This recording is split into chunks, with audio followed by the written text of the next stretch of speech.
Jarasandha, employing his wrestling duel strategy, successfully conquered the kingdom of Tamralipti, which lay to the south of Magadha. With this victory, he continued his conquest, swiftly subjugating the kingdoms of Bodhagaya, Vanga, Thasali, Lubini, Kapilavatsa, and Haiti. These victories allowed Jarasandha to gain control over the entire eastern region. Since the challenge was based on one-on-one wrestling duels, the armies of these defeated kingdoms were now integrated into the Magadha forces, significantly expanding Jarasandha's military power, treasures, and territorial control. Furthermore, his strategic alliance with Vidarbha granted him influence over the southern kingdoms. Vidarbha's dominance over Maski, Saitya, and Kopobola solidified Jarasandha's control over the entire southwestern regions, making his empire vast and formidable. Jarasandha's both mothers hailed from Kashi, which was also the birthplace of Ambika and Ambalika. Despite these familial ties to Hastinapura, the current king of Kashi had a direct and strong relationship with Jarasandha, resulting in Kashi aligning itself with Magadha instead of Hastinapura. This alliance further strengthened Jarasandha's position and influence in the region, adding another key kingdom to his growing power. Since the time when Bhishma returned the Panchala kingdom to Vrashada after defeating Ugrayuddha, Panchala had maintained a strong alliance with Hastinapura as a mark of deep gratitude. Ayodhya and Prayaga were already under the control of Hastinapura, further solidifying the kingdom's dominance and influence across the northern regions of Bharata. After the marriage of his daughters to Dhritarashtra, Subala, the king of Gandhara, naturally forged a strong alliance with Hastinapura, becoming a significant ally to the west.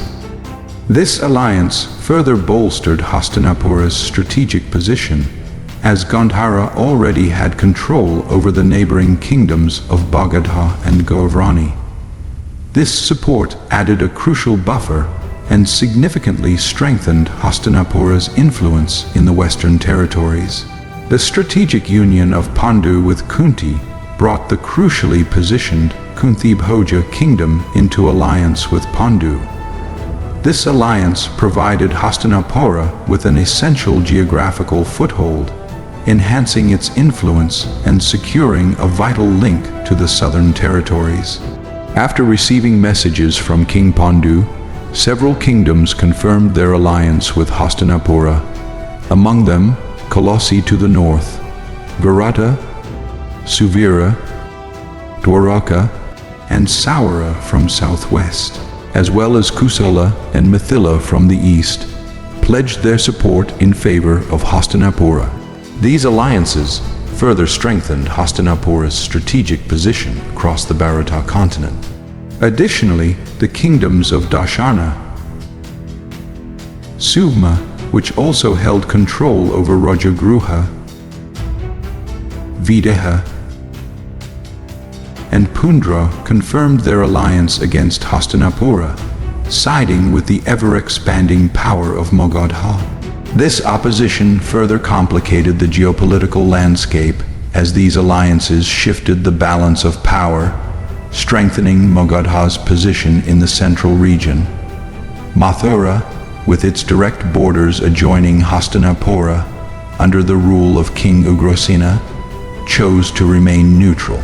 Ugrasena's domain extended its influence over the kingdoms of Vidisha, Sanchi, and Ujjaini, making his neutrality a significant factor in the regional power dynamics. His decision to stay neutral added an element of unpredictability to the unfolding alliances, as his influence could sway the balance either way in this delicate geopolitical chessboard.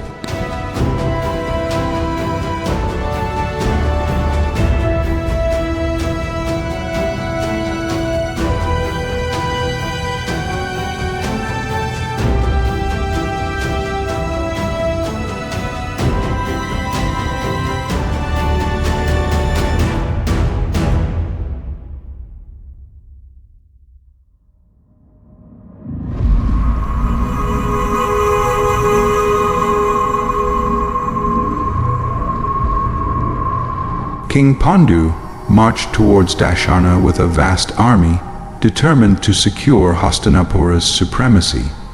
The journey, though long, was completed in just 6 days, a testament to his unparalleled leadership and the discipline of his forces.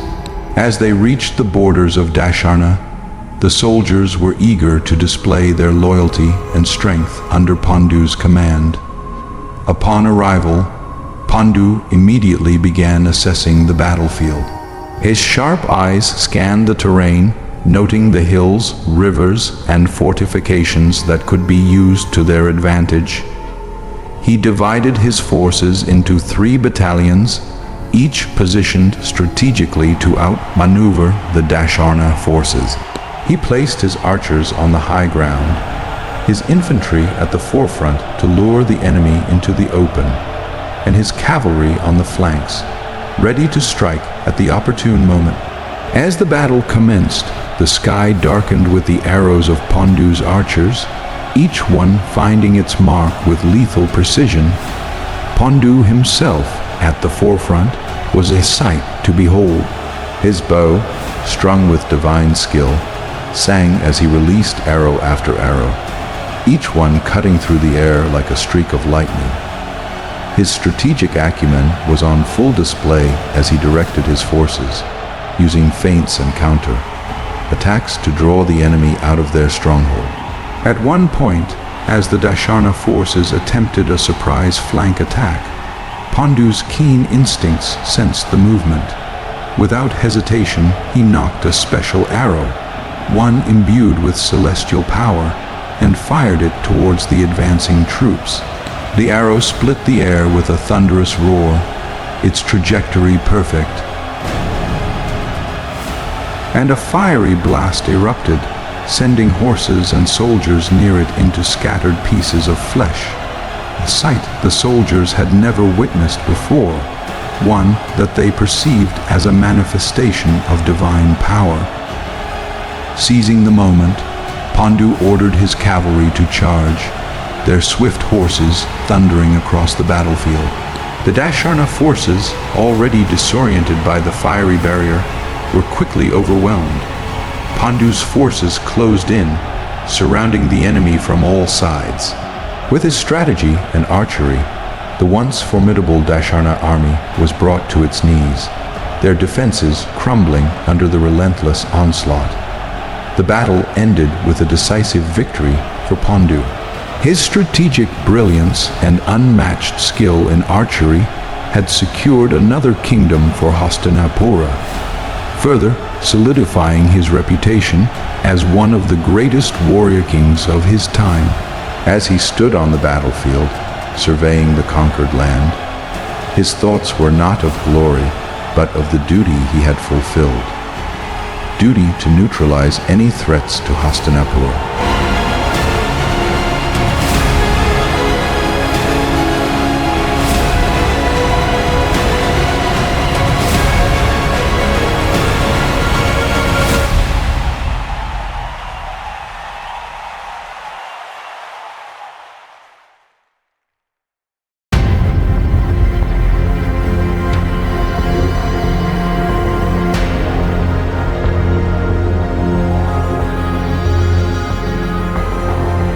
This information sent shockwaves through the kingdoms of Suma, Videha, Pundra, and Kashi, which had pledged their alliance with Jarasandha. They quickly informed Jarasandha that they would likely be Paandu's next targets and urged him to plan the next move. Jarasandha convened a council meeting to strategize. His ministers and advisors proposed 2 highly successful plans. The first was to launch a direct attack on Hastinapura, as the bulk of its army was with Paandu in Dasharna, potentially leaving Hastinapura vulnerable. The closest and most strategic point to launch this attack would be from Kashi. Jarasandha, with his sharp strategic mind, immediately dismissed the idea of attacking Hastinapura despite its reduced defenses. He was fully aware that a formidable one-man army resided in Hastinapura, a force to be reckoned with. Bhishma. He knew well about the legendary might of Bhishma, a warrior whose prowess was spoken of in reverent whispers across the continent. Bhishma's reputation as a man who could annihilate entire battalions with a single arrow was not a mere myth. To face such a force, even with vast army, would be to court disaster. Moreover, the thought of a wrestling duel, Jarasandha's favored method of conquest, brought another man to his mind. Dhritarashtra. Though blind, Dhritarashtra was a man of immense physical power, one of the very few who could possibly match Jarasandha's own strength. If lost in such a duel, would not only strip Jarasandha of his conquests, but also of his carefully built reputation. It was a risk he could not afford to take. As the ministers proposed an alternative plan to attack Mithila, the nearest kingdom allied with Hastinapura, Jarasandha listened intently. Capturing Mithila would indeed be a victory, a way to restore balance after the loss of Dasharna. But something about this plan seemed insufficient, almost too straightforward for a mind as cunning as his. He knew that merely evening the odds was not enough. He needed a strategy that would ensure his dominance and secure his legacy. Jarasandha's mind began to whirl with possibilities, piecing together a plan that would not only reclaim lost ground, but also set a trap for his enemies, drawing them into a web of his making. His ministers had offered plausible solutions, but Jarasandha was envisioning something far grander, something that would not just respond to the threat of Hastinapura, but redefine the entire power structure of Bharata. He remained silent as the council discussed the proposed strategies, with a faint smile playing on his lips.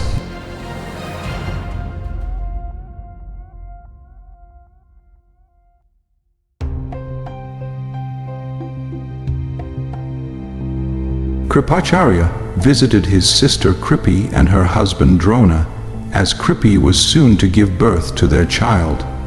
Drona was deep in training at Parashurama's ashram, located in the northern region of Panchala. Under Parashurama's tutelage, Drona had mastered the knowledge of all kinds of divine astras. Upon the completion of his training, Parashurama blessed Drona and departed from the ashram. Kripachayra then informed Drona that in the near future, Dhritarashtra would father 100 children, and he urged Drona to accompany him back to Hastinapura. He suggested that with Drona's newly acquired knowledge of the astras, he could train the future rulers and, in doing so, secure wealth and prosperity like never before, especially given Drona's current financial struggles. But Drona declined the offer. He explained that he intended to visit Panchala to meet its king, Drupada, who was his childhood friend. Drona believed that by imparting the knowledge of the astras to Drupada, he could transform Panchala into a formidable kingdom, potentially as powerful as Hastinapura. Drona admitted that he hadn't sought out Drupada during his toughest times because he had nothing to offer then. But now, armed with the best knowledge in the world, he could provide Panchala with unmatched strength. Kripachayra was moved by Drona's deep sense of loyalty to his friendship and respected his decision.